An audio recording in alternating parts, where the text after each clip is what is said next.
So now, as officials continue the search for those still missing after the flooding, there are stories of those finally reuniting with their loved ones. Keli Rabon's two sons were at a Camp La Junta in Hunt, Texas, when the Guadalupe River started flooding. Keli and her older son, Braden, join us now to share their story. Thank you both for joining us. We appreciate your time. Thank you, and thank you for your interest in this really tragic story. I do want to know what the past few days have been like for you. It has just been a nightmare, and of course some relief too that you've got both your kids with you. It's been a blur. Going into July 4th, we were so excited. It was to be Braden's third year at the camp, and my 7-year-old Brock, his first session at the camp. And to see how things so quickly transpired. I mean, they'd only been there for one full day, and it was just absolutely tragic to get the news. You know, when you are hearing officials as they're updating the situation, we just heard an update last hour, and they were saying how they responded, how the calls came in, they were trying to alert people. All of that was underway. How are you feeling knowing that there are individuals who, even though there was that alerting that took place, they were not able to survive this? There's still so much left to learn about how things transpired in those early hours. We're talking 4 o'clock in the morning. But it's tragic to know that authorities can send a message, but that doesn't mean that a message will be received. Mm-hmm. And so I think that's something that we really have to take a closer look at. At Camp La Junta, we still don't know how exactly the entire emergency situation played out. I just know anecdotally from my sons. And we're so grateful for the way that they stepped up, the counselors in training. I mean, they're kids themselves. They're high school graduates and in college. And to think that the way they were able to execute under emergency, dire, unpredictable situations is truly heroic and phenomenal. You know, Keli, I'm hoping I can and bring in your son Braden here too, because you're talking about how a lot of what you know of how this all unfolded is through him. Braden, I want to thank you so much for talking to us today. Do you feel comfortable telling us a little bit about how things went on Friday, how you woke up, what was happening? Sure. Yeah. So can you take me a little bit back to July 4th and tell me what happened? So I wake up around 4 in the morning, hearing kids screaming from the outside, and I'm like, is this a prank or something going on? So then I looked out my window and noticed that there was rain and really loud thunder and lightning everywhere. So I figured those kids, their cabin must have flooded or something. But so I tried to go back to sleep, but then I just stay up the whole time. And then it's like 6 in the morning. I see at least 75 kids walking in this back lane behind my cabin, and I'm like, now I know something serious is happening.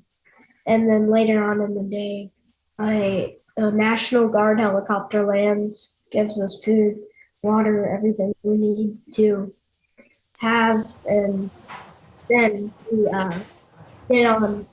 got on a trailer, and they took us to evacuation buses. So how, wow, you are very vividly describing what happened. What was going through your mind when all of this was taking place? Is this real? Is a real situation happening? Is this a prank? Are people just getting up really, really early and walking around? Or like, once you sort of figured out that there was an emergency unfolding, were you a little bit nervous or scared? How did you, How did you feel it was being handled too? I mean, to be honest, the whole time I couldn't tell what was going on until people told me that the Guadalupe had flooded, and I was like, okay, it must have just overflowed a little bit.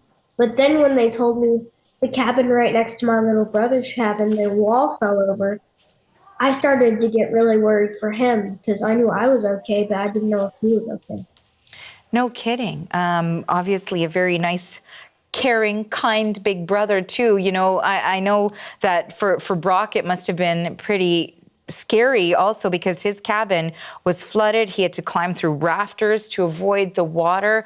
I mean, how much of a relief was it for you, Braden, when you saw your little brother knowing that all of this was happening? I was so relieved. The thing is, he told us that when he got out of his cabin when it was flooded, the only thing he had on was shorts, and that's it. Like no shoes, no socks, no shirt, no nothing. He was just walking around like that. And eventually, I think they got someone's clothes and gave it to him. And when he got off his evacuation bus and got to the church in Kerrville, he had no shoes on. I was relieved to see him, but at the same time, I was like, dang, we just lost all of our stuff. But it's just stuff. It doesn't matter. He must have been pretty scared too, and we're happy to see you. As I would say that as I connected with the boys in that moment, as a parent, I don't think that you can ever imagine seeing your child in such a state of shock. I certainly could, it was an emotion that I'd never seen from my child before. He could barely speak. His eyes were glazed over. He was, like a zombie because he was really attempting at that point to process or to not process what he had just been through. But to climb from your bottom bunk to your top bunk, to then be told, okay, guys, we've got to get into the rafters as the windows breaking and water is continuing to flow in and get higher and higher. Beds, as he told us, were flipping over. And, and then ultimately a wall came down. I just can't imagine as a kindergartner, he just graduated kindergarten, what that must have been like for him to process. And the counselors were so brave. The director of the camp, Scott, he individually helped each of those little boys down from the rafters. And, I'm so appreciative for that. And to this point, Brock does not remember what happened after that. Keli, very finally, I wanted to ask you, that does sound extraordinary, and I want to know how you have been dealing with this and how you've been helping your kids deal with this. I can only imagine how terrifying it must have been for you. There are no words, all you want is to be able to protect your child, and you think that when you send them off to camp, that they're about to have the time of their lives and be boys. And, for Braden, I've seen how much he's grown as a young man each time that I send him to camp. And I was so excited to see that level of growth in Brock when I got him back this time. And, instead I saw a level of change that I could have never expected. But we're very much interested in pursuing some of these therapeutic and counseling resources that they've already started to share with everyone who has gone through this whole country flood. And we're so appreciative for those. And I look forward to getting the boys in a place where they can talk about this and grow from this in a way that even as a parent that I'm not equipped to help them do. Well, Keli, we certainly are sending you and your family and everyone who was impacted by this strength as you move through this very traumatic situation which unfolded for your family. Thank you for joining us and sharing your experience. We appreciate your time. Thank you. And our hearts are with all of those who have lost their loved ones in the Hill Country. We want to share that silver lining story, but that does not take away for a second from all of the other parents and families who are hurting so much right now. Keli, thank you for this. And Braden, thank you too. That is Keli Rabon and her son, Braden.